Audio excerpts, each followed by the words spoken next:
Pour ce nouveau récit de vie de Gatéméry, j'ai le plaisir de recevoir Ibrahim Aïdibé, gynécologue et obstétricien basé à Dakar, au Sénégal. Je voulais recevoir Ibrahim sur le podcast pour plusieurs raisons. D'abord parce que je n'avais pas encore exploré le milieu médical dans le podcast et c'était une bonne occasion.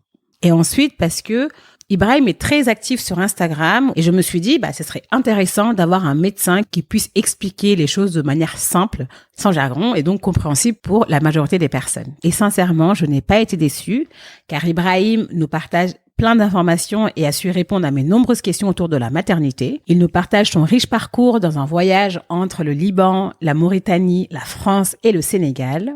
Ibrahim nous fait entrer dans son univers teinté de sensibilité, de résilience et d'amour. J'ai beaucoup aimé mon échange avec lui, mais je ne vous en dis pas plus et vous laisse découvrir ma conversation avec Ibrahim Aïdibé.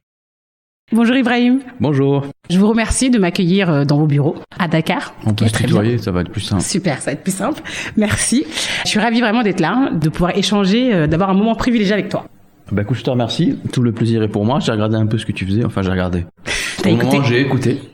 Parce qu'il paraît qu'on pourra bientôt regarder. Bientôt. Et on est en test. je trouve que c'est très bien de balayer comme ça des horizons différents. Super. Donc c'est avec plaisir que je te reçois. Je te remercie et aujourd'hui on va parler d'un thème en fait que j'ai pas encore exploré dans le podcast, qui est le milieu médical. Oui. Et particulièrement celui de la gynécologie et de l'obstétrique. Merci, c'est dur à dire. Ouais, franchement, je te l'accorde. J'aimerais du coup qu'on entre dans le vif du sujet, que tu me dises quelles sont tes missions en tant que gynécologue et obstétricien. C'est-à-dire que, tu l'auras compris, gynécologue obstétricien, c'est un peu deux spécialités dans la même. La gynécologie, c'est tout ce qui concerne la santé de la femme. Hors grossesse. D'accord. Ok. Et obstétricien, c'est entre guillemets santé de la femme, suivi de grossesse, accouchement. Ça, je savais pas. Voilà. Donc on peut être gynécologue sans être obstétricien. C'est-à-dire on va s'occuper des bobos de la femme, contraception, suivi de cancer, etc. Peu importe.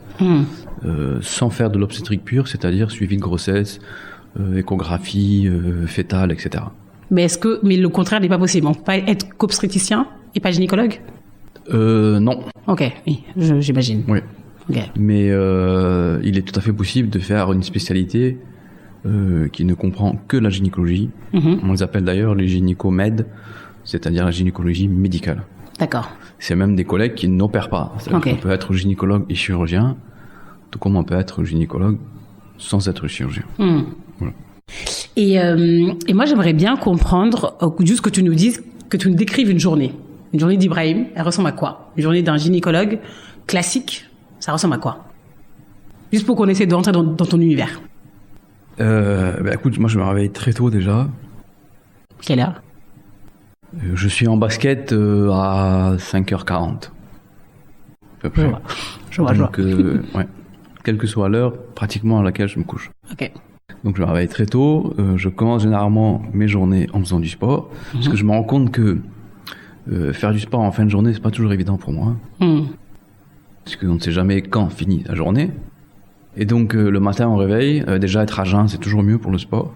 Ok. Et je suis un peu maître de ce moment-là. Donc je commence ma journée en faisant du sport. Ensuite, je démarre mes consultations à 8h. À 8h, je suis déjà au cabinet. Et on fait journée continue. Enfin, je travaille toute la journée. Et ça, du coup, travailler toute la journée, par exemple, par jour, il y a combien tu vois combien de patientes en fait, j'ai aucune idée, sincèrement. Et j'aimerais juste que tu me donnes plus. S'il y a quelqu'un des impôts qui écoute ton podcast, comme dirait l'autre, je vais avoir des problèmes. Money. Je vois. Dieu merci, pas mal de patientes. Voilà. Après, ce qui est compliqué dans le privé, c'est que ta journée de consultation peut être interrompue par un accouchement, par une césarienne, par un programme opératoire. Donc voilà, ce qui forcément les rallonge un peu. Et généralement, j'essaie de finir à 18h pour faire autre chose. Ça n'a pas toujours été le cas. On va en parler après.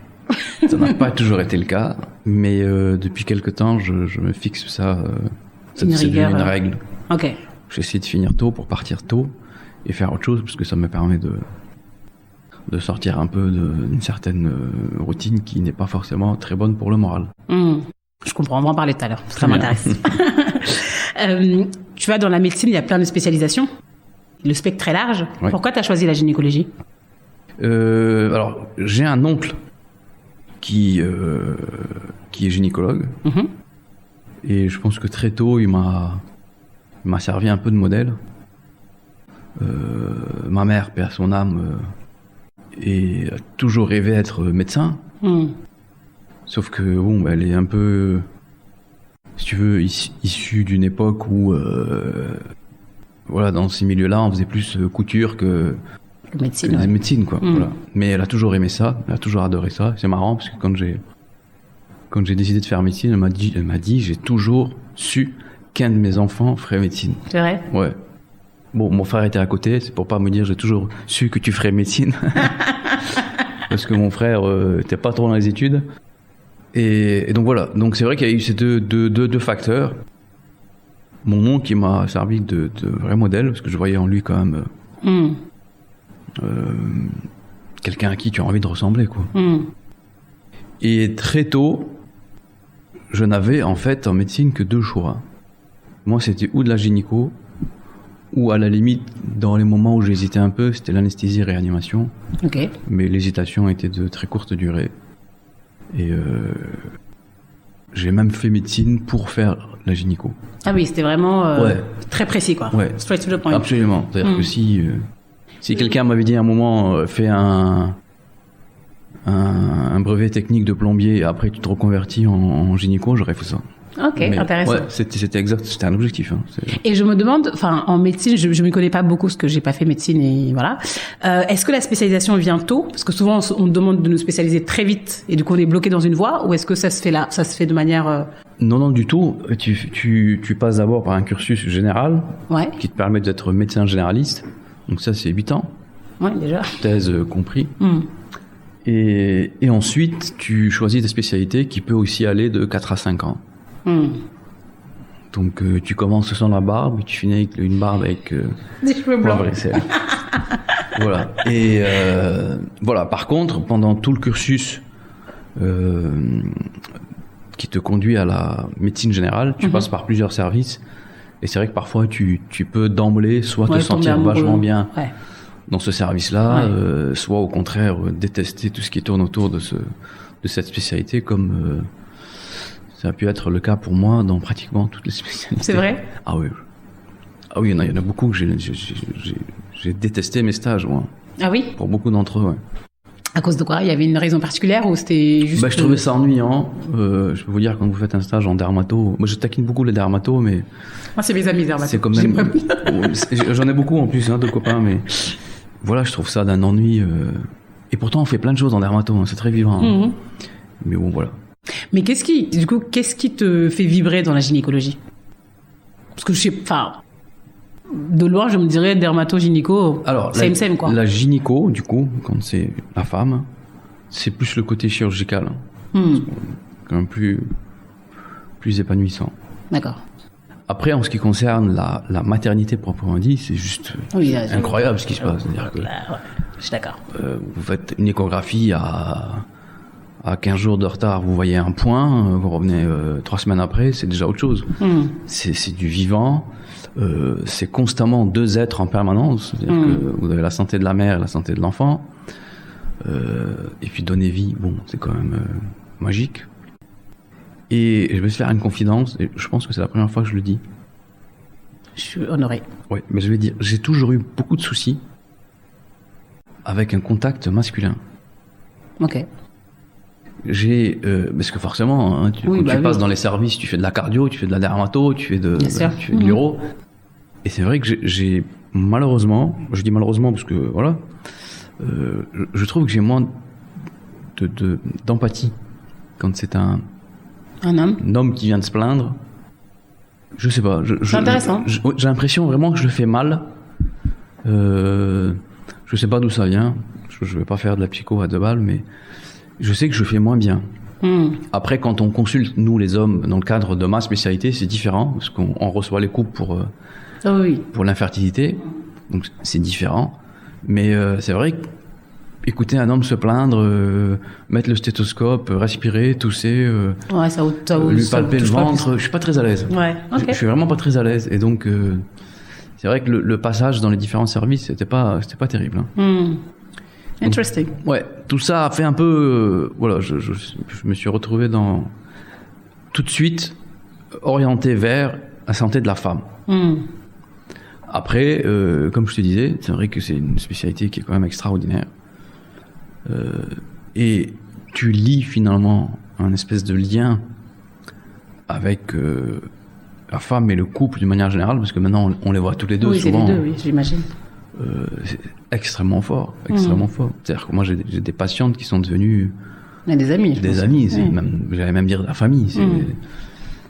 Ce genre de choses, on ne le vit pas forcément dans d'autres spécialités. Ouais. Clairement. Non, je suis d'accord, clairement. Je pense vous allez voir un fort lien qui se crée. Ouais, si vous allez voir un dermato pour un ongle incarné, non. Moi, mes dermatos, c'est pas mes meilleurs amis. Vous finissez pas forcément l'année en passant Noël chez eux, quoi. Non, c'est clair.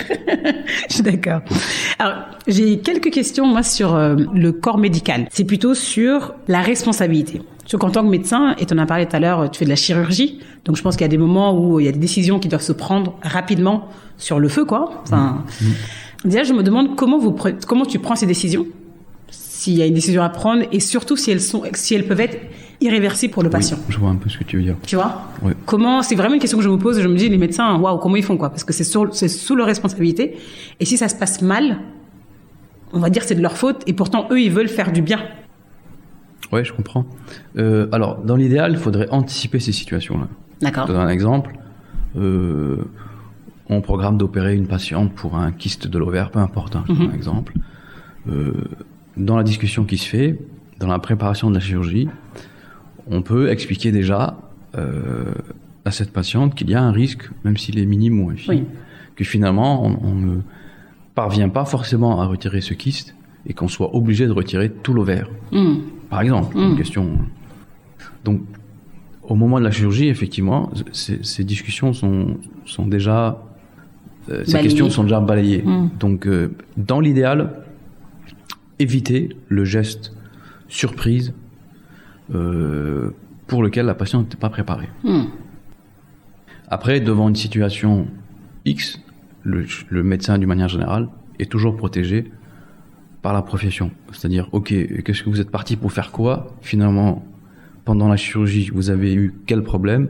Face à ce problème, quelle décision vous avez prise?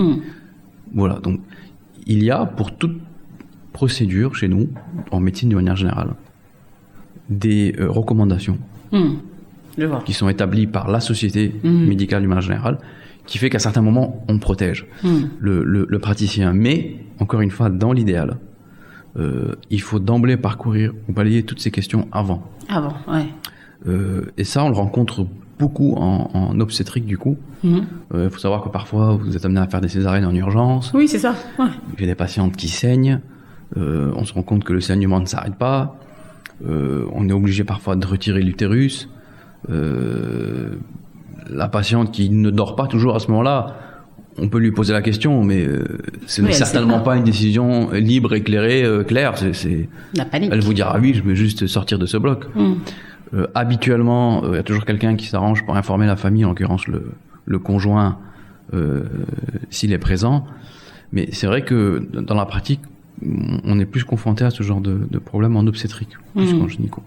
Mais la question reste vraie. Et c'est vrai que c'est pas toujours facile. Et dans l'idéal, encore une fois, il vaut mieux anticiper ces situations-là plutôt que les vivre. Moi, j'ai la chance, enfin, quand on est dans le privé comme ça, on a de la chance souvent de pouvoir à l'instant même faire appel à un autre collègue. Oui. Lui dire, écoute, je pense que je suis dans une... viens me donner un coup d'œil, viens me donner ton avis. Effectivement, quand on est déjà plusieurs à évaluer la situation et prendre une décision commune, c'est déjà plus sage. Ouais. Donc ça aussi, c'est des éléments qui sont... C'est des leviers sur lesquels on peut parfois... qu'on peut parfois utiliser, mais si vous êtes confronté à cette situation à 3h du matin et que vous êtes seul, vous prenez la décision. Ouais, seul. Mais en fait, moi, j'y ai pensé parce que je pensais justement aux pilotes d'avion. Typiquement, il y a un crash qui peut survenir. Soit il fait une décision, soit le pilote décide de faire une décision et on ne sait pas si c'est irréversible ou pas. Et je pensais à ça et je me suis dit que j'allais poser la question parce que c'est un peu la même chose en fait. Clairement. C'est la même chose. Et D'ailleurs, ouais. C'est curieux que tu parles des pilotes parce que en médecine, on a beaucoup appris des pilotes. Ouais. Et on a en médecine ce qu'on appelle des checklists. Oui, bah oui, comme les pilotes font des checklists. Ouais. Check. Ouais. Si tout est vert et puis là on y va. Et en médecine, ça se faisait pas avant. Ok, je savais pas. En médecine, ça se faisait pas avant. C'est, je sais pas moi, Madame Diop était prévue pour pour un kyste de l'ovaire. Arrive le jour J, on arrive au bloc, mais finalement c'est pas Madame Diop qui est en bas, c'est Madame Sau.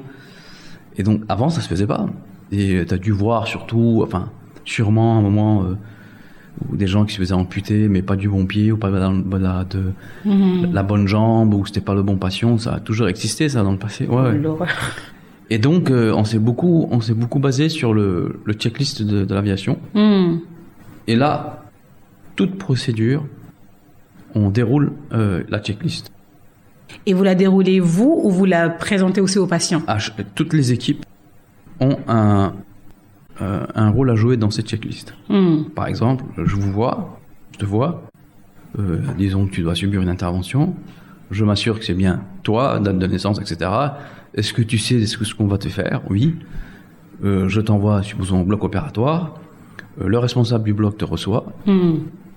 Il s'assure que c'est bien la bonne identité, que c'est la bonne indication, c'est bien toi, tu es là pour ça, pour tel type d'intervention. Telle partie du corps, etc. Ouais. Et donc, c'est vrai qu'on s'est beaucoup... Non, mais du coup, c'est intéressant. Et dans les checklists, tu es supposé aborder les complications de certaines interventions.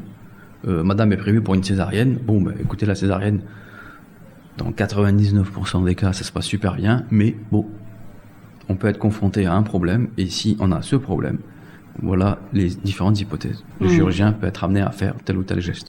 Ok, très clair. Là, j'aimerais bien aborder des questions plus, on va dire, sociétales. Je sais pas si c'est comme ça qu'il faut le dire, mais moi, j'ai la trentaine. Et j'ai pas encore d'enfants. Je pense pas que j'ai des problèmes, mais je sais pas. Peut-être que. Mais dans mon entourage, j'ai beaucoup de femmes. Je connais beaucoup de femmes qui ont du mal à concevoir.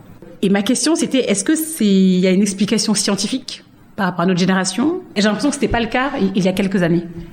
Est-ce qu'il y a une raison particulière ou pas du tout? Et après, je parle là, on est dans un contexte sénégalais. Les auteurs du podcast sont un peu plus en Europe, mais c'est aussi pareil là-bas. Voilà, je te pose la question de manière très innocente. Oui, clairement, c'est une excellente question, parce qu'on en pose souvent. La réponse est clairement oui. Ok. Clairement oui. Je vais donner un exemple tout simple. Quand tu prenais les références du spermogramme, le spermogramme, c'est l'examen qui permet de classifier un peu la qualité du sperme chez l'homme. Les références d'un spermogramme normal il y a 15 ans, tu ne peux plus les appliquer aujourd'hui. Ok. Puisque 70% des hommes ont des spermes qui sont bien plus bas en termes de qualité que ceux d'il y a 15 ou 20 ans. Incroyable. Okay. Bon, c'est comme ça. Donc, quand tu es Superman aujourd'hui, tu devais forcément être avant-dernier il y a 15 ou 20 ans. Ok. Je te donne un exemple tout simple pour les hommes. Et ça, l'OMS a revu clairement tous les critères de classification du spermogramme. Parce qu'on sait que les hommes sont exposés à plein de choses, au même titre que les femmes, les perturbateurs, le stress, la qualité de vie, l'alimentation, plein de choses, quoi. Donc ça, c'est le côté masculin. Le côté féminin, clairement, oui. Il faut savoir qu'on a évolué et que les femmes font forcément une première grossesse un peu plus tard qu'avant, parce qu'on fait des études, parce qu'on veut travailler, parce qu'on veut être indépendant. Donc il y a un facteur qu'on oublie souvent, mais c'est l'âge. C'est vrai. À 30 ans, il y a 20 ans, à 30 ans, on en avait 5 ou 6 gosses déjà. Bon, maintenant, on se pose encore la question. Bon, c'est une évolution de la société qui est comme ça. Et c'est vrai qu'il y a plein de facteurs, et on parle beaucoup des perturbateurs endocriniens, effectivement. Mais c'est vrai qu'il y a une évolution de la vie qui fait que la fertilité spontanée, elle est moins bonne, oui, aujourd'hui qu'il y a quelques années, à 15 ans. 20 ans, quoi. Et comment on peut les prévenir? Enfin, je sais pas si ça se prévient d'ailleurs, l'infertilité. Est-ce que ça se... Il y a certains facteurs sur lesquels on peut clairement agir. Ouais. L'alimentation, déjà. Ah oui? Quand vous êtes obèse à 30 ans, vous avez forcément plus de problèmes pour faire un bébé. L'obésité est un fléau. On en voit de plus en plus. L'infertilité chez la femme obèse, c'est un vrai problème. Donc l'alimentation, l'activité physique, et tu parlais du contexte africain, enfin sénégalais, mais j'ai envie de te dire même africain. Oui, je sais pas s'il y a une différence, mais je pense. Tu sais, il y a plein de styles. Enfin, il y a un style de vie à l'africaine un peu qui n'est pas forcément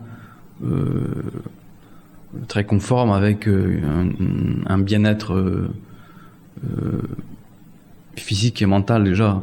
Je prends l'exemple tout bête de la dépigmentation artificielle. Ça fait un vrai problème, ça. Et ça joue aussi sur l'infertilité. Forcément, ça joue sur plein de choses, la dépigmentation. Plein de choses. C'est des corticoïdes. Hein. Ça joue sur plein de choses. J'ai reçu il y a quelques années un journaliste qui était venu faire un reportage sur les petites recettes chez la femme africaine en ce qui concerne le plaisir et les désirs sexuels. Parce qu'il entendait parler que souvent en Afrique, on avait plein de petites recettes entre ça va de l'encens au classique bin-bin, sans trop entrer dans les détails. Et justement, ces détails-là, pour certains d'entre eux, c'est une catastrophe absolue pour nous. Je parle pas du bin-bin, mais ça va bien au-delà de là. Hein. Sur les techniques de pouvoir redonner une vitalité aux muscles du périnée et du vagin en utilisant des substances complètement folles. Bon, ça c'est vivre un peu c'est un style de vie un peu à l'africaine. Après, il y a aussi plein de tendances aujourd'hui en Europe avec, je sais pas, des boules de geisha. Il y a plein de trucs en Europe qui... Des boules de geisha. Je sais pas si c'est pareil ou pas. Les boules de geisha, c'est soit ça marche, soit ça marche pas. Mais quand ça marche pas, t'as pas forcément de dégâts. Quand tu utilises des pierres ou des substances qui vont donner l'impression qu'il y a une action sur le périnée, mais qui en fait... est artificiel en fait. Bousille tout simplement le muscle, c'est une catastrophe. Ça, on en voit. Enfin, je te donne l'exemple. On est sorti un peu du débat, mais cet exemple-là, c'est-à-dire que c'est un style de vie. L'alimentation, l'activité sportive, éviter tout ce qui est perturbateur endocrinien. C'est que la plus grande concentration de perturbateurs endocriniens, c'est souvent les cosmétiques. Ok. Les cosmétiques, tout simplement. Ok. Est-ce que tu as une idée de la somme en CFA que peut mettre un ménage africain dans les cosmétiques? Qu'il soit utile, pas utile, intéressant ou complètement fou? Je sais pas. En France, je sais que les femmes noires mettent, je pense, 4 à 5 fois plus que les femmes caucasiennes. Et je pense que c'est une moyenne de 400 € par mois. Voilà. Alors, t'es en France? Ouais. Là, je parle en France. Ouais. Ici, je sais pas. Je pense que ça doit être le double. Très clairement. Ouais, ok. Et donc, ça aussi, ça joue. Et donc, ça joue parce que ça facilite, parce que ça entraîne des infections, ça entraîne plein de choses. Bien sûr. Et forcément, une infection qui démarre au niveau du vagin, elle va suivre son plan anatomique, remonter dans l'utérus et atteindre les trompes. Et une fois que les trompes sont touchées, la fertilité en est quand même moins bonne. Et tout à l'heure, tu parlais aussi que tu recevais des couples, parce que souvent, quand ces cas-là arrivent, ça se vit à deux. La question que je me posais, c'est comment tu prends en compte l'état physique clairement des deux patients, mais aussi l'état émotionnel. Parce que parfois, ça peut être difficile, ça peut être dur à vivre, à gérer, etc. Comment tu prends ça en compte? Et comment tu les accompagnes? C'est vrai que nous, on est souvent formés comme un peu comme des machines. C'est-à-dire que ça... C'est pour ça que je te pose la question. Ouais. Non, pas toi spécifiquement, ouais, le mais corps médical. On est formé un peu comme des machines, c'est vrai. Et on a tendance à raisonner 1 plus 1. Et pour plein de cas de figure, c'est vrai qu'on n'est pas forcément structuré pour analyser une situation. Ok, quelle est la situation actuelle? Qu'est-ce que je vais pouvoir leur dire? Et comment je vais pouvoir annoncer une bonne ou une mauvaise nouvelle d'ailleurs. Hein. Et c'est vrai qu'on n'est pas toujours structuré pour ça, mais ce sont des choses, je pense, qu'on acquiert un peu avec l'expérience. C'est toujours très difficile quand vous recevez des couples quand elle a 40 ou 42 ans et que le bilan hormonal n'est pas bon. C'est toujours très difficile de dire à quelqu'un je ne peux plus rien faire pour vous. Bien sûr. C'est extrêmement difficile. Donc il faut toujours tempérer un peu, mais clairement ça tu l'apprends pas à la fac. Hein. Oui, non. Tu l'apprends pas à l'hôpital. Hein. Ouais. Ça tu le vis pas tous les jours, mais tu le vis dans ta consulte. Et c'est vrai qu'avec l'expérience, le temps, tu apprends un peu selon le degré de proximité entre guillemets que tu peux avoir avec ce couple ou pas. Et tu apprends au fur et à mesure, mais on reçoit parfois des couples qui vous disent j'ai été voir votre collègue qui m'a dit la consulte a duré 3 minutes, il a vu mon bilan, ils m'ont dit je peux plus rien faire pour vous. Mais l'empathie dans le corps médical, c'est un vrai sujet. Ouais, et c'est vrai que, et là du coup je vais rebondir sur autre chose, c'est-à-dire que le couple souvent, quand tu es dans une salle d'attente, même si vous êtes 20 à attendre, il faut que le couple qui arrive chez toi sente que c'est le seul. Bon, quand tu as passé une journée sympa, tu lui accordes tout le temps nécessaire. Mais c'est vrai que ce que les patients oublient parfois, c'est que le toubib qui est en face a probablement passé une journée catastrophique, qu'il a probablement eu une casse catastrophique 2 heures avant. Et c'est vrai qu'à ce moment précis, il va peut-être pas avoir ce mot ou cette compassion ou cette empathie. Je justifie pas. Hein. Non, complètement, mais je comprends parfaitement ce que tu dis. Mais c'est vrai qu'aujourd'hui, on est de moins en moins... Il y a des humains derrière aussi. Ouais, on est de moins en moins tolérant avec le corps médical. Heureusement ou malheureusement, mais c'est vrai que ce rapport a beaucoup évolué. Moi, je te disais, j'ai mon oncle qui est d'une autre époque. Il m'a raconté des choses. Aujourd'hui, tu peux plus. Tu ne peux même pas les imaginer. Je veux dire, tu finis en tôle. Mais c'est pas la même époque. Bien sûr. Tu vois. Oui. Et c'est vrai que tout ça entre un peu dans le cadre de l'échange et de la discussion. Mais c'est vrai que pour peu que tu aies passé une journée catastrophique, si à ce moment donné, tu vas juste aller droit au but et dire ce couple, malheureusement, le bilan n'est pas bon, et je ne peux rien faire pour vous. C'est vrai que ça dure 3 minutes, mais toi, tu as l'impression d'être allé droit au but, et pour eux, tu leur as pourri l'existence, quoi. C'est pas toujours évident. On n'est pas des... Non, c'est pour ça que je posais la question. On n'est pas des surhommes, ouais. Je m'en doute bien. Il y a aussi un grand retour maintenant des accouchements à la maison, sans médecin, sans médication, etc. J'ai reçu d'ailleurs dans ce podcast Clémentine Sarlat, qui est une journaliste sportive en France et qui a fait ça et qui, voilà, moi je savais pas, elle m'a expliqué un peu les tenants et les aboutissants.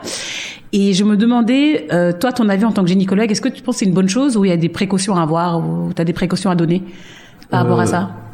Alors je vais te raconter une petite anecdote. Je sais pas, je sors beaucoup du sujet, mais... Non, mais j'aime bien. Moi, on est très libre. Je veux dire, moi je suis donc né ici, ma mère est née ici, et la première fois... Au Sénégal, du coup. Oui, ici au Sénégal, du coup, c'est vrai.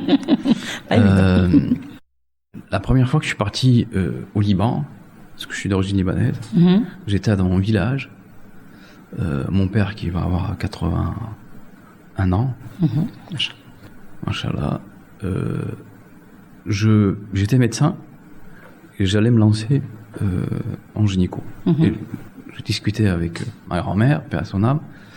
Elle me dit, viens, je vais te montrer où naît ton père. Où est né ton père. On sort de la petite maison du village, histoire vraie, hein, et on se dirige vers une espèce de cour où il y avait on a un arbre très particulier au Liban, c'est pas le cèdre, mais c'est un autre. C'est un peu l'emblème du baobab. D'accord. Et elle me dit, ton père est né là. Elle me dit, à l'époque, on avait des matrones. Il n'y avait pas de toubib au village à l'époque. Il n'y en a toujours pas maintenant d'ailleurs. Bon. Voilà.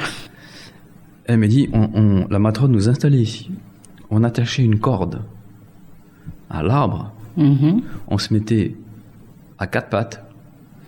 On tirait sur la corde et on poussait. C'est horrible. Quand on te raconte ça, effectivement, tu dis, mais en fait, c'est horrible. Ok, je vois. Ok. Et en fait, c'est super efficace quand tu tires sur la... Non, oui, oui. En fait, il n'y a pas de sujet, en fait. La pesanteur fait que... Okay. En fait, quand j'analyse ça aujourd'hui avec l'œil d'accoucheur, tu dis, les mecs avaient tout compris à l'époque. Bah oui, c'est clair. À l'époque, quand elle m'a raconté ça, je me dis, mais c'est quand même un désastre absolu. Et les années ont passé, je me suis retrouvé un jour à faire une formation pilotée par une équipe qui venait du Japon sur l'accouchement en style libre. Et je me souviens, un collègue japonaise avait installé un espèce de tapis ou tatami par terre. Ouais. Elle avait fixé un truc qui ressemblait à un hamac au plafond. Et elle disait, ben voilà, on peut, comme vous l'imaginez, s'appuyer sur cet hamac, tirer et accoucher à 4 pattes. Et du coup, j'ai revu oui, c'est clair. Ma grand-mère. Donc, mon point de vue, c'est oui, pourquoi pas. Ici, c'est strictement interdit. Ah oui, je savais pas. Non, au Sénégal, c'est interdit. L'accouchement à domicile, sauf si t'as pas eu le temps d'arriver. Donc ça arrive. Ça, après, c'est... Mais quelqu'un qui décide d'accoucher à domicile, c'est strictement interdit. Pour l'unique et simple raison, c'est que si ça tourne mal, on n'a pas le service qui va assurer une évacuation en extrême urgence de chez toi à l'hôpital le plus proche. Donc quand vous êtes à Paris, je sais pas moi, au 16e ou au 17e, que vous avez envie d'accoucher chez vous ou dans une maison de naissance où vous avez toute la technicité nécessaire pour une bonne surveillance de l'accouchement et éventuellement une évacuation si jamais ça tourne mal, pourquoi pas? Pourquoi pas? Mais si un seul de ces éléments n'est pas en mesure d'être assuré, clairement, c'est strictement interdit. Accoucher chez vous quand vous n'avez pas les moyens de savoir si le bébé va bien, si le rythme bat bien, c'est une catastrophe. Parce que vous n'avez pas de moyens de le savoir. Complètement, oui. Donc moi, je ne suis pas un farouche opposant aux accouchements à domicile. Ici, clairement, non, parce qu'on n'a pas les moyens de surveiller tout ça, ni d'assurer l'évacuation vers une structure sanitaire. Par contre, dans les pays où c'est possible, clairement, oui. Ok, bah du coup là j'ai fait le tour un peu des questions sur en tout cas ton métier. Et merci d'avoir donné toutes ces précisions parce que c'est vraiment des questions sur lesquelles je débat avec des amis, etc. Et je me dis que c'est quand même mieux d'avoir l'avis d'un professionnel là-dessus plutôt que des discussions de comptoir, on va dire. Ouais, j'espère que je suis pas trop sorti du... Non, c'est très bien. Et là j'aimerais bien du coup en revenir à toi. Du coup tu es né à Dakar. Oui. Ça. Tu es né au Sénégal. Est-ce que tu peux me raconter un peu tes souvenirs d'enfance, ton rapport avec le Sénégal, puisque tes parents, du coup, tu m'as dit ta mère. C'est plus compliqué que ça. Oui, bah vas-y, je t'en prie. Je t'en prie. Alors, à la base, c'est mon grand-père qui est venu d'abord au Sénégal, qui a été le premier à émigrer. On est dans les années 1800. Hein. D'accord, oui. Ouais. Donc il s'est installé au Sénégal, il a été dans le commerce, comme beaucoup de Libanais dans cette zone du monde. Et donc, est venue ma mère. Mon père est arrivé un peu plus tard, dans les années 60. D'abord au Sénégal, et puis ensuite en Mauritanie. Et donc, quand il a croisé ma mère et qu'il a flashé, il a eu la bonne idée de se marier avec elle et de la prendre avec lui en Mauritanie. Donc en fait, on a habité en Mauritanie. D'accord. Et quand il fallait accoucher, ma mère venait au Sénégal parce qu'il y avait toute sa famille qui était là. Mais en fait, on a vécu en Mauritanie. Moi, j'ai fait toute mon enfance en Mauritanie. D'accord. Et c'était comment la vie en Mauritanie? Bah écoute, ça va m'obliger à te dire mon âge et ça va faire... Écoute, c'était... T'es pas obligé. Mais je vais passer pour un vieux ringard et te dire que c'était mieux avant. C'est très ringard hein, quand tu dis c'était mieux avant. Ça on oublie. Donc je ne te dirai pas que c'était mieux avant. Non, mais c'était à l'époque c'était un petit village, Nouakchott, c'était tout petit. C'est marrant, tout le lycée français de Nouakchott, on était 600 élèves à peu près. Ah oui. Donc moi j'ai fait toute ma scolarité en Mauritanie, à Nouakchott. Et après le bac, je suis parti faire médecine première année à Bordeaux. Et j'arrive à Bordeaux, j'avais dans le seul amphi de la première année l'équivalent de tout mon lycée. C'est clair. Bah oui, l'amphi on devait être 700, j'en sais rien. C'est clair. Je me suis dit mais merde, c'est tout le lycée qui est là. Donc en fait voilà, mais comme toute ma famille maternelle était là, donc tous les ans, on venait au moins 2 fois par an au Sénégal. Ouais. Et donc j'ai littéralement habité entre la Mauritanie et le Sénégal. Et j'ai des liens. Bon, après la Mauritanie, j'ai grandi, donc forcément, tous mes souvenirs d'enfance se construisent là-bas. Mais le Sénégal, une fois que après ma scolarité, donc après le bac, entre-temps, mes 2 grandes sœurs se sont mariées. Et donc mes parents se sont retrouvés un peu seuls avec mon frère aîné. Et du coup, ils ont décidé de rejoindre un peu ici tout le reste de la famille maternelle. Quoi. Et donc on a aménagé à Dakar en 97. Je vais calculer après. Et donc moi j'ai fait le reste de ma vie à Dakar. Ok. Et quand tu dis par exemple t'es parti à Bordeaux, t'es resté là-bas combien de temps? Enfin. À Bordeaux, j'ai fait 1 an. Bon, à l'époque, on avait le numerus clausus. C'était à l'époque, quand tu faisais médecine en France, ils prenaient un nombre très limité. D'accord. Ok. Oui, j'imagine. C'était ce qu'on appelait le quota, quoi. C'était très quota. Donc, tu pouvais reprendre ta première année 2 fois. Moi, j'ai pas voulu la reprendre. Ok. Donc, j'ai fait ma première année à Bordeaux, que j'ai d'ailleurs détesté. Parce que j'ai demandé. Je sais pas pourquoi. Je savais que t'avais détesté. J'ai détesté. Je sais pas pourquoi. Mais c'est simple. Imagine, tu grandis en Mauritanie. L'hiver, il fait 23. J'arrive à Bordeaux et en septembre. Il faisait dégueulasse. Je connaissais personne. Et tu commences un lundi, il faut être à fond, quoi. Parce que les mecs dans l'amphi, ils t'attendent pas. Hein. Ils attendent pas que tu t'acclimates au milieu, que tu te fasses des copains. C'est trop tard. Donc forcément, entre le moment où tu arrives comme ça, jeune, un peu... c'est bon, c'est encore... ça fait vieux con, mais c'est vrai. C'est-à-dire, on est en 98, hein, je veux dire... et donc le temps de t'habituer, de prendre tes repères, t'as forcément accusé du retard dans ton démarrage qui n'est plus rattrapable. Oui, et qui a un impact voilà. Clairement. Donc clairement, bon après je ne trouve pas des excuses, hein, mais pour moi c'était déjà très compliqué. Et donc j'ai fini la première année où je me suis cassé la figure et j'avais 2 options, c'est soit je reprenais ma première année de médecine à Bordeaux, soit je rentrais la faire à Dakar. Et l'option 2.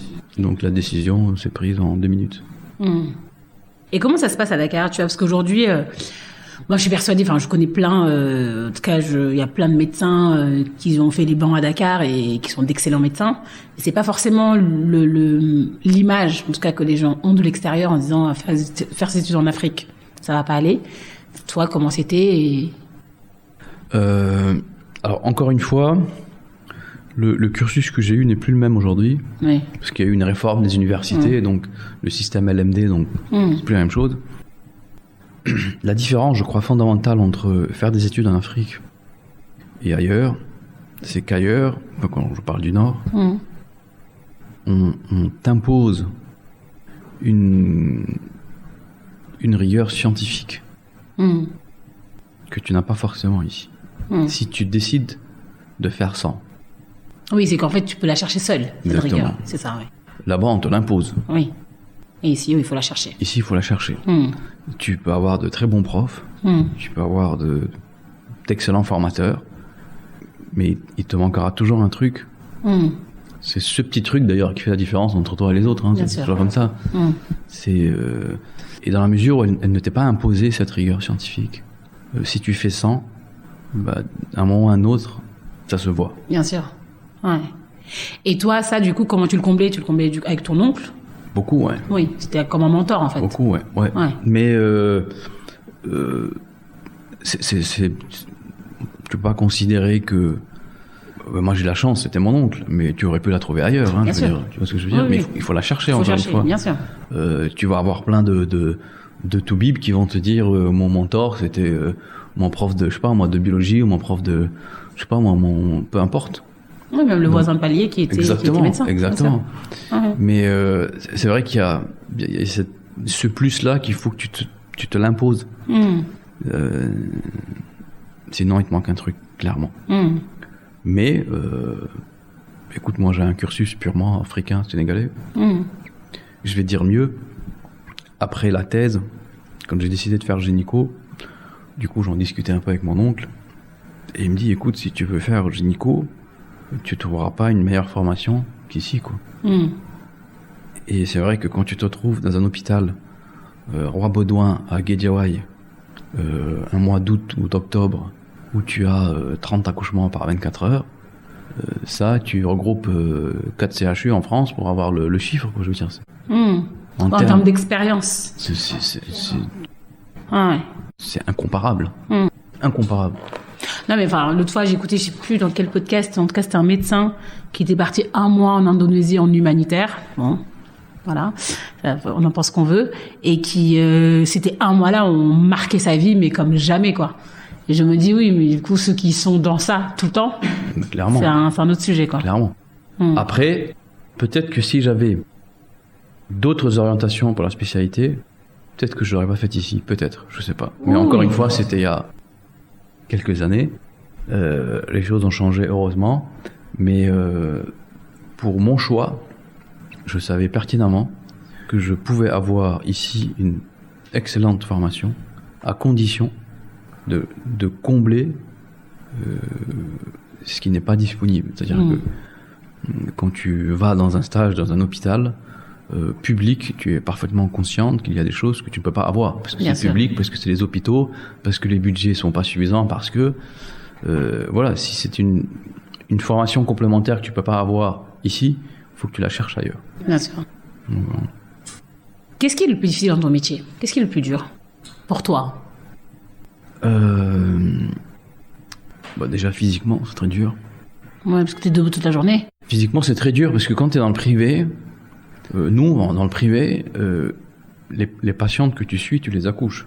C'est-à-dire que si je suis une patiente, en principe, je fais l'accouchement. Tu sous-traites pas, entre guillemets, tu donnes pas une sage-femme. En France, quand vous allez accoucher à l'hôpital, quand les femmes accouchent à l'hôpital, elles n'accouchent pas forcément avec le médecin qui les suit. Non, pas du tout. Enfin, c'est les sages-femmes, d'ailleurs. C'est comme ici, hein, d'ailleurs. Oui. Voilà. Physiquement, c'est très dur. Physiquement, c'est très dur. Ça m'arrive très souvent, moi, de mettre des stories sur Instagram où t'es couché à 2h du matin, allô, madame accouche bientôt, faut que t'arrives, faut que tu aies tous les sens à 100%, il faut que tu sois réveillé, il faut que tu sois patient, il faut que tu sois à l'écoute. J'avoue, physiquement, c'est compliqué. Ouais. Après, bon, ça c'est physiquement, mais le plus dur, je pense que c'est, aujourd'hui, on est comme la technologie, c'est beaucoup amélioré dans le diagnostic. Très souvent, aujourd'hui, la demande est beaucoup trop importante. Je m'explique, c'est-à-dire que nous, on a une obligation de moyens. On n'a pas une obligation de résultat. Ah, ok. Le médecin, je t'explique, je décide de faire gynéco, on t'impose d'avoir, je sais pas moi, une table d'examen. À la limite, un échographe. Tu prends l'échographe, tu fais une échographie à ta patiente. Tu n'es pas obligé de dépister toutes les malformations possibles et imaginables que peut porter un bébé.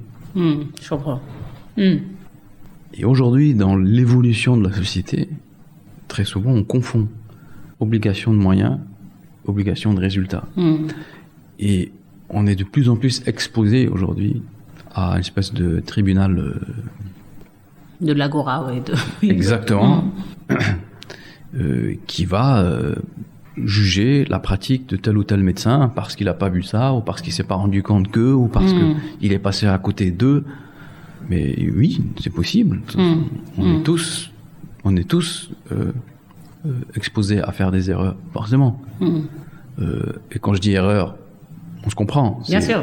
J'ai pas vu une information extrêmement rare, ou j'ai pas vu qu'il y avait quelque chose chez le bébé ou chez la maman, peu importe. Mais aujourd'hui, cet aspect-là de la spécialité devient extrêmement difficile, extrêmement pénible. Vous pouvez, en un clic, vous faire incendier sur les réseaux pour des trucs complètement insignifiants. Parce qu'on confond, justement. Est-ce qu'il est obligé de le voir, ou est-ce qu'il doit le voir, ou tu vois un peu cette nuance. La frontière est très, très ténue, quoi. Et aujourd'hui, très honnêtement, indépendamment du reste, c'est cet aspect-là de la spécialité qui devient... C'est pas propre à la gynéco. Oui. C'est propre à la médecine aujourd'hui, d'une manière générale, mais tu sais pertinemment que quand tu as affaire à des femmes toute la journée, bon, forcément, les échanges sont toujours plus explosifs, forcément. Et donc, c'est un tribunal permanent. Aujourd'hui, tu démarres ta journée le matin en te disant, bon, ben, j'espère qu'elle sera calme. Ouais. Et du coup, ça me fait une bonne transition à ma prochaine question, parce que tu es très actif sur les réseaux sociaux. Moi, c'est des amis qui m'ont parlé de toi, je t'avoue, et du coup, ils m'ont envoyé des reels et tout. J'étais en mode, ah ouais, c'est un médecin hype. Je fais beaucoup de bêtises. Très actif. Du coup, je me demandais pourquoi. Est-ce pour toi, ta marque personnelle, parce que t'aimes bien, ou est-ce que c'est pour vulgariser des messages qui sont pas forcément accessibles, et que les réseaux sociaux, en fait, c'est plus simple, et t'as un vocabulaire aussi très, très simple, en fait, qui fait qu'on comprend, même si on n'est pas du métier. Voilà. Pourquoi? Je veux dire, à la base, moi, j'avais juste une page Facebook pro. D'accord. Voilà. Et ma femme, paix à son âme, m'a toujours dit que tu devrais un peu te lancer dans Insta. Je connaissais pas du tout, moi, Instagram. Tu maîtrises bien la règle. Elle connaissait bien, moi, je connaissais pas du tout. Et c'est vrai que l'idée est venue de là. Elle m'a dit, tu devrais faire d'Instagram. D'abord, Facebook, c'est pour les ploucs. Enfin, c'est elle qui parle. Hein. Et je me rends compte que c'est pas tout à fait faux. C'est pas faux du tout. Non. Désolé ceux qui sont sur Facebook. Oui, non, mais je le suis, hein, mais c'est vrai que... Donc, elle me dit Facebook, c'est un peu pour les ploucs. C'est un peu vieux jeu maintenant. Has-been, ouais. Il faudrait que tu puisses mettre sur Insta un aspect de toi que les gens ne voient pas. Parce que avant Instagram, moi j'ai un délit de faciès, hein. C'est-à-dire que j'ai la tête de la sale gueule. Je dis ça clairement. Hein. C'est vrai, j'ai une sale gueule, je souris pas beaucoup, je donne souvent l'impression d'être très froid, glacial. C'est très drôle. Je pense que je vais quand même te raconter. Fais attention à ce que tu veux. Ouais, je vais être très drôle. Parce que, non, je trouve que sur les réseaux, justement, t'es hyper jovial et tout. Et le premier jour où on s'est rencontrés, je suis sortie, je dis à ma pote, purée, mais il est froid. T'es sûr que c'est le même? mais il est froid. Mais en fait, non. Là, tu vois, sur le coup, je me suis dit, mais pourquoi il est si froid? Qu'est-ce qui se passe? Non, du tout. C'est vrai que, c'est on appelle un délit de faciès. Mais c'est fou. Bon, ma femme, qui me connaît sans doute mieux que moi-même, me disait, tu devrais, je sais pas, je joue un peu de musique, je peux être drôle parfois, ça m'arrive, et donc tu devrais, utiliser Instagram un peu pour ça. Et je me souviens au début, hein, je faisais les posts, machin, je lui ai envoyé d'abord, tu valides pas avant de les poster, parce que je connaissais pas du tout. Donc c'est venu de là. Et puis au fur et à mesure, je recevais quelques retours, et je me suis rendu compte effectivement qu'il y avait un moyen de vulgariser les choses de la spécialité d'une manière avec un langage très simple. Et l'idée m'est venue avec mon ami Awa. C'est vrai qu'une fois on discutait et je lui ai dit écoute, peut-être qu'on pourrait choisir c'est elle qui a eu l'idée, il fallait juste trouver la bonne formule. Et effectivement on est parti sur ça, où on commençait à expliquer des choses, faire des lives et tout, qui paraissaient simples, mais qui en fait il faut juste utiliser les bons mots. Et voilà. Je Mais je ne vends aucun produit. Non. Je ne me vends pas moi-même. Non, mais quand je dis personal branding, c'est un peu ça, c'est le côté percevoir d'autres aspects de ta personnalité, hein, de qui tu es, et qui n'est pas forcément lié à ton métier. Tu parles pas toujours de fibrome, tu parles pas que de ça. Et justement, c'est hyper cool de voir que tu fais de la musique. Enfin, oui. Je sais pas comment ça s'appelle, Darbuka. Darbuka.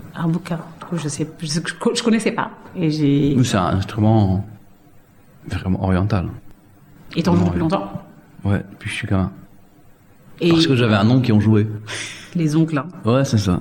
Mais du coup, mais c'est quelque chose que tu as toujours continué ou tu as repris ça Non. Parce que souvent, on a des passions qu'on enfuit et puis après un jour... Non, pas du tout.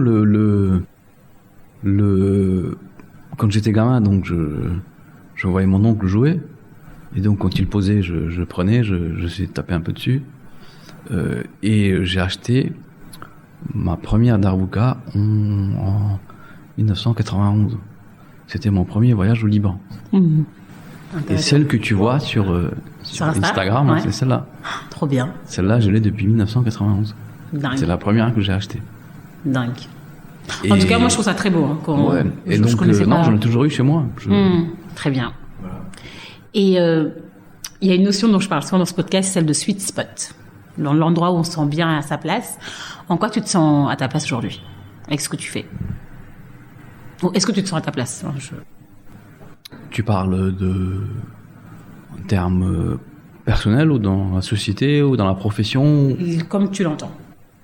Ben écoute, c'est curieux la vie, puisque en 2 ans, j'ai connu à la fois des drames extrêmement douloureux et des satisfactions professionnelles et donc du coup personnelles un peu extrêmement gratifiante. C'est très curieux la vie. C'est-à-dire qu'en 1 an, j'ai perdu ma femme et ma mère.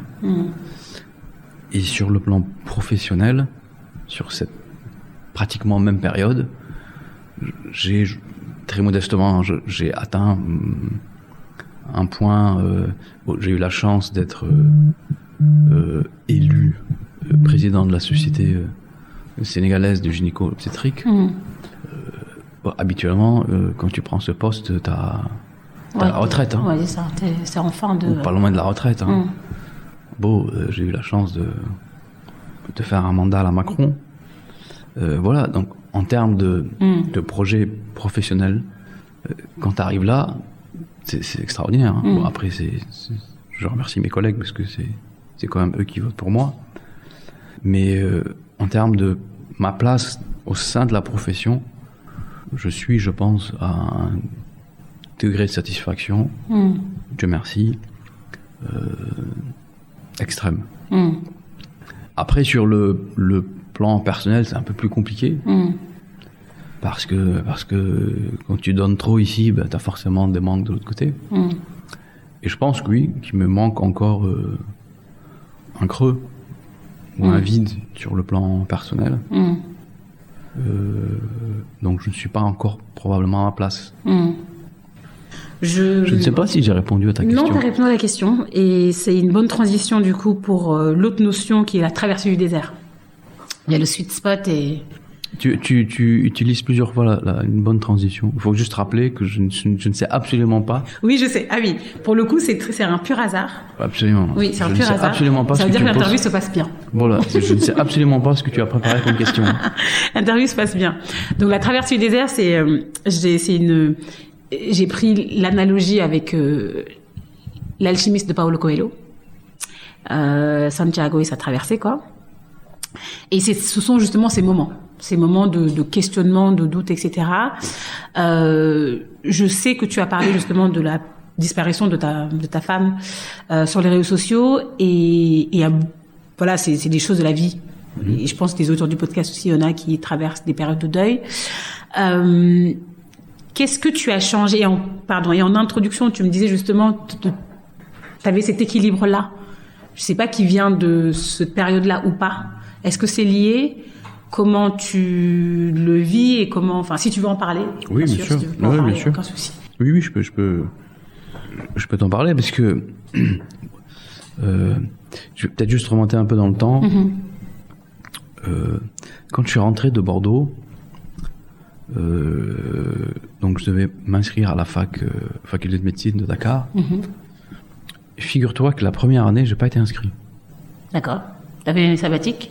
Non. J'allais au cours, j'assistais au cours sans être inscrit. D'accord. Ok.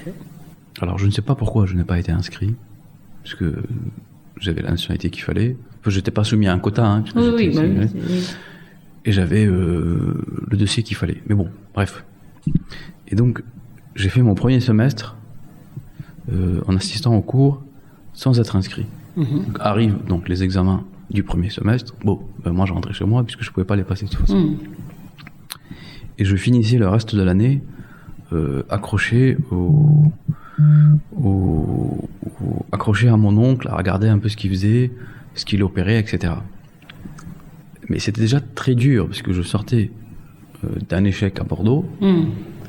Je reviens ici hyper motivé parce que je voulais reprendre et j'ai pas été inscrit. Donc psychologiquement, quand t'as 18 ans, c'est clair. Tu te prends une claque. Bon, et à l'époque, on me disait, écoute, c'est pas cette année, ça sera l'année prochaine, quoi. Je dis, bon, de toute façon, je vais venir, je vais à travailler, et c'est vrai que la première fois que j'ai assisté à une césarienne, j'étais même pas encore inscrit en faculté de médecine, moi.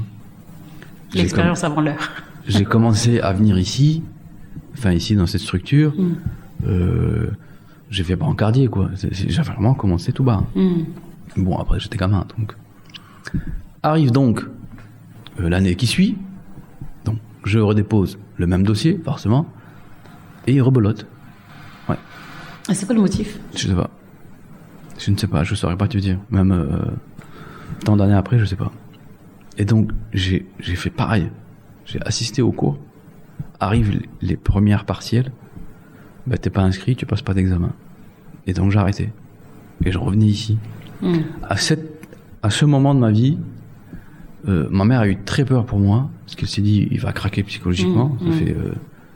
Et moi, je n'ai jamais douté de ce que je voulais faire. La deuxième année, quand ça s'est pas passé, ma mère m'a dit, il faut peut-être... changer de voie. Changer de voie, c'est peut-être que c'est pas pour toi, finalement. Le fameux Mektoub. Quand t'es croyant, machin, voilà. Et je lui disais, c'est ou médecine ou rien. De toute façon, s'il faut faire autre chose, j'ai le temps. J'avais préparé un dossier, accroche-toi, pour m'inscrire à la faculté de médecine de Bamako. Ouais, c'était c'était ou ça ou rien. Et je prépare mon dossier, je l'envoie, et la même année, par je ne sais quel concours de circonstances, les autorités de l'université, de la faculté en tout cas, changent, arrive un nouveau doyen, et donc mon dossier est accepté. Et donc j'ai démarré. Je remonte un peu dans le temps. C'est pour te montrer un peu l'envie que j'avais de faire ça et la détermination que j'avais de faire ça. Ce qui fait que quand je me suis lancé finalement, quand j'étais sur les rails, t'avais plus droit. Pour moi, j'avais plus droit à l'erreur. Hein. Il fallait arriver au bout. Et j'en ai fait un peu un leitmotiv, un code de conduite finalement pour tout le temps. Et je me suis un peu oublié. Quand je me suis marié, c'est vrai que je me tuais littéralement au travail.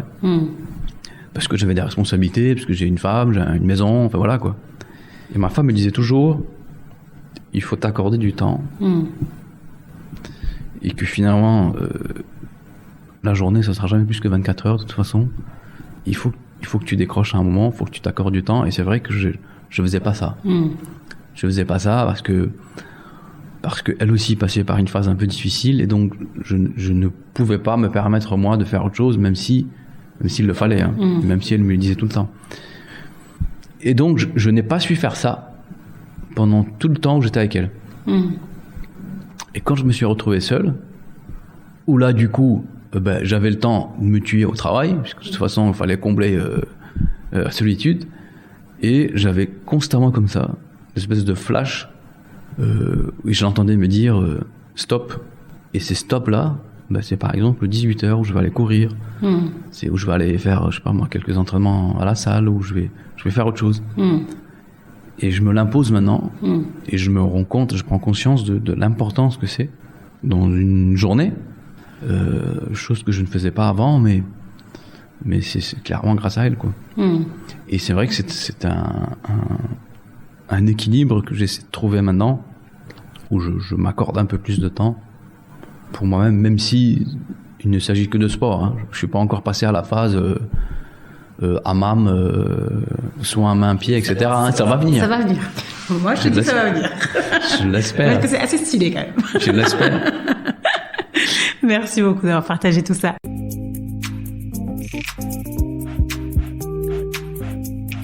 Je vais passer rapidement sur les questions usuelles du podcast, que j'appelle le Tamil Gatemeri. Quelle est la leçon de vie que tu as pris le plus de temps à apprendre? J'ai envie de te dire ça.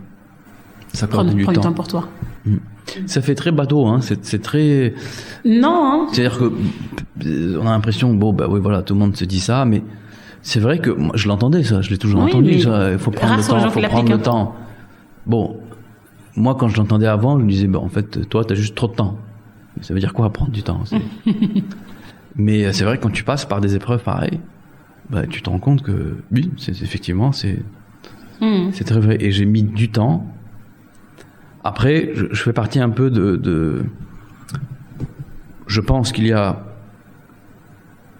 effectivement que chaque chose,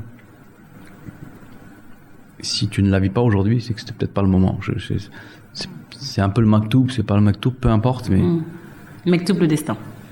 Voilà. Je traduis juste. Et donc, s'il n'y a pas eu, c'est que ça devait pas être le moment, c'est tout.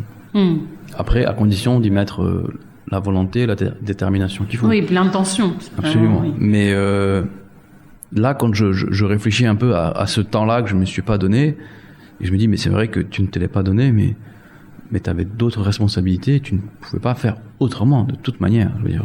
Enfin, le temps, c'est une ressource. Hein. C'est ça. Et donc ça, c'est clairement, c'est quelque chose que j'ai mis du temps à me l'imposer à moi. Très bien. Si on devait te définir par une valeur, ça serait laquelle? Une seule. Ah la vache. Ouais, je sais. Là, c'est les questions un peu pièges. Pas pièges, mais relou. Valeur, qualité ou peu importe? Qualité, peu importe. Ce qui te vient spontanément. Détermination. Je sais pas si c'est une qualité. Hein. Je sais pas si c'est une valeur d'ailleurs. Si, c'est une valeur. Hein. Ça peut être une valeur. Hein. Ouais, mais tu dis pas j'aime bien ce mec parce qu'il est déterminé. Ça veut rien dire. Si. Il y a des gens qui admirent des personnes parce qu'elles sont déterminées, persévérantes. Ouais. Oui, ça peut être... Si. Enfin, de toute façon, il n'y a pas de bonne réponse, mauvaise réponse. Ouais, c'est pas très original, mais... Ah non, c'est très bien. Quelle est ta plus grande fierté dans ta vie? Perso et pro. Pro, c'est probablement le statut que j'ai maintenant. Clairement. C'est probablement, oui. Enfin, tu mets ça dans l'espace-temps. Oui, bien sûr. Aujourd'hui. Bon, peut-être que dans... Vas-y, réponds, j'ai une autre question qui vient. Oui. Donc, pro, clairement, le statut que j'ai maintenant. Je pense que c'est une extrême satisfaction. Dieu merci. Fierté perso, c'est probablement, je pense, avoir... j'aime pas dire ça, mais rendu un peu à mes parents ce qu'ils m'ont donné. Même si c'est très infime. Hein. Je veux dire, ma mère me disait toujours, moi, mon rêve, c'est de me retrouver un après-midi à boire le café avec mes voisines et qu'il y en ait une qui me dise, ah bah tiens, ma belle-fille a couché avec ton fils, elle est hyper... Enfin, c'est tout con, hein. Mais c'est génial. Mais c'est la maman qui dit ça. Bon, il se trouve que au moment où je me suis installé, réellement, au moment où j'ai pris le train, ma mère a eu un Alzheimer et elle ne sait absolument pas de ce que j'ai fait de ma vie de gynéco. Et ça, tu vois, en termes de douleur, c'est extrêmement pénible. Parce qu'en fait, tu te dis, le ce pourquoi tu as tant travaillé, parce que j'avais quand même envie qu'elle le voie. Bien sûr. Elle l'a pas vu. Mais je sais quelque part là-dessus. Je suis sûr. Je vais te raconter des choses un peu flippantes. Il m'arrivait parfois d'avoir des journées dégueulasses, dans le sens où professionnellement, j'ai eu des cas qui pouvaient être ou très compliqués ou des patients pour qui j'avais extrêmement peur parce que c'est des situations un peu qui pouvaient malheureusement mal se finir. Bien sûr. Et il m'arrivait parfois, je finissais ma journée là et j'allais la voir. Je prenais la main, elle était complètement déconnectée, hein, elle savait plus qui on était. Mais il m'arrivait parfois de lui parler, sans même parler à voix haute, hein, mais de lui prendre la main, de lui parler. Je rentrais chez moi, je me couchais, je me disais, ça y est, demain matin, mon gars, tu te réveilles, tu vas voir que ça sera déjà plus calme. Parce que d'une manière ou d'une autre, tu as une connexion avec elle. Oui, parce que ça passe pas que par les mots. Voilà, et puis je me dis, bon, de toute façon, elle a passé sa vie à prier pour ses enfants. Forcément, c'est pas maintenant qu'elle va te lâcher quand tu sens qu'il y a le feu. Ça se passait comme ça. Bon, peut-être que je me fais des films parce que l'histoire est belle comme ça, mais j'y crois.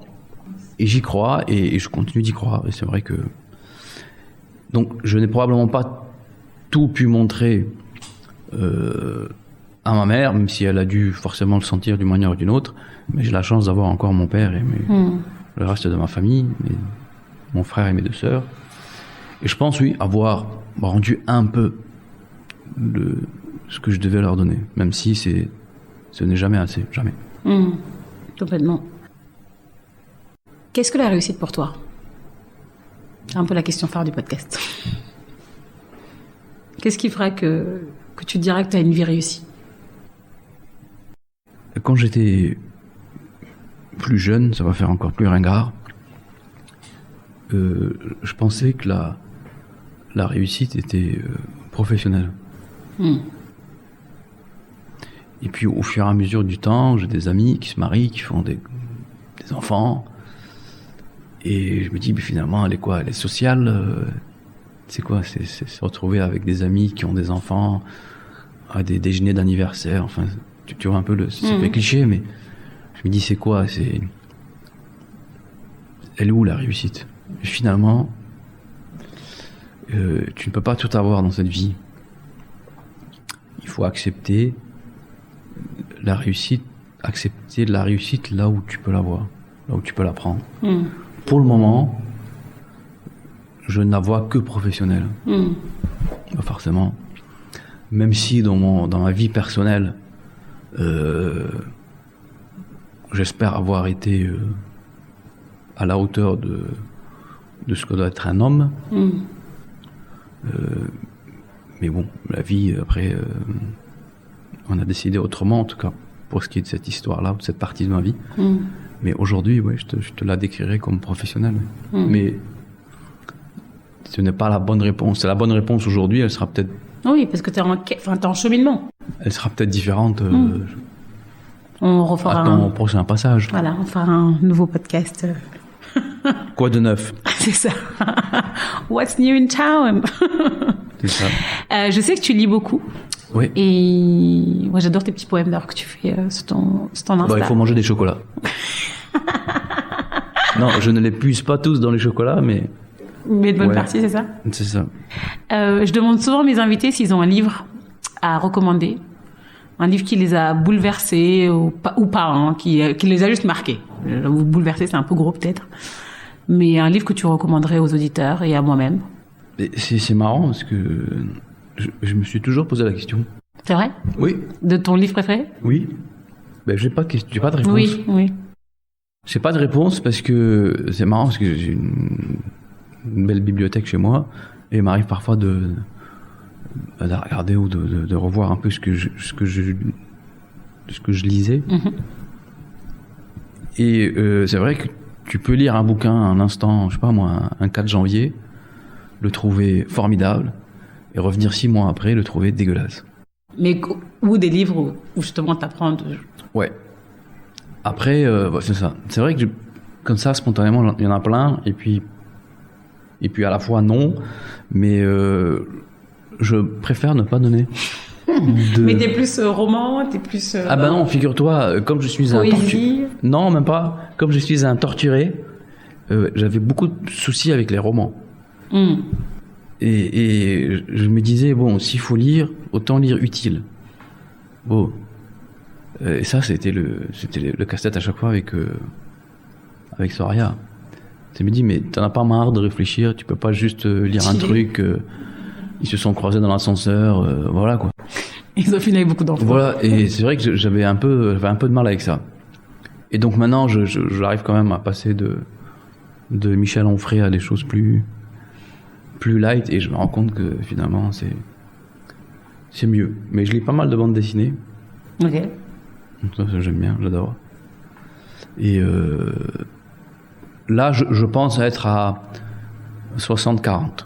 40% de romans et 60% de... Ah, pas mal, comme ratio. De trucs qui font à la tête. Pas mal. Top. Est-ce que tu as un mot de la fin? Quelque chose que tu aimerais partager aux auditeurs, dont tu n'as pas parlé, que tu aimerais partager? Voilà, un mot de la fin. Ben, je pense que tu m'as fait beaucoup parler du coup. Je sais pas, on est à combien de temps d'enregistrement, mais... Un peu plus d'une heure. Non, mais... tout à l'heure, tu m'as demandé sur la valeur, mais... La détermination, quand même, c'est quelque chose qui définit beaucoup l'individu, je trouve. Quel que soit le spectre ou le champ d'action, peu importe dans quoi vous travaillez, dans quoi vous êtes, faut être déterminé, faut être sérieux, faut avoir de la rigueur, parce que il y a un proverbe libanais qui est très sympa qui dit, bon, je vais le traduire, ça va être ridicule, mais je sais même pas d'ailleurs si le proverbe existe en français, sûrement. Ne gratte ta peau que ton ongle. Ne gratte ta peau que ton ongle. Que ton ongle. J'arrive pas à comprendre. Si tu as besoin de te gratter, le mieux c'est que ce soit ton ongle qui le fasse. Et pas quelqu'un d'autre. Pas quelqu'un d'autre. Dans le sens où tu ne peux vraiment compter que sur toi-même. Que sur toi-même. Pour définir tes objectifs, ce qui va faire de toi quelqu'un, même pas forcément quelqu'un qui réussit, mais quelqu'un qui est bien dans sa peau clairement et dans sa vie. Donc du coup oui, quelqu'un qui définir sa propre réussite, parce que oui, tu vois, quand on dit quelqu'un qui réussit, c'est déjà un standard, il y a déjà un référentiel commun. Oui. Alors que si on définit ses propres critères de réussite, c'est-à-dire qu'on définit sa propre vie réussie. Absolument. Tu vois, la nuance. Tu l'as expliqué mieux que moi. Mais c'est vrai, mais je dis ça aussi parce que on a parlé un peu de réseaux sociaux, d'Instagram et tout. Oui. Mais c'est pas Instagram la réussite, clairement. Mais je pense que pour pouvoir faire une story où je fais des bêtises, où je dis une connerie, c'est qu'il faut être tranquille avec soi-même. Mais... Bien sûr. Et ne pas avoir peur du jugement à ce moment-là. Des autres, ouais. Et droit dans ses bottes. Voilà.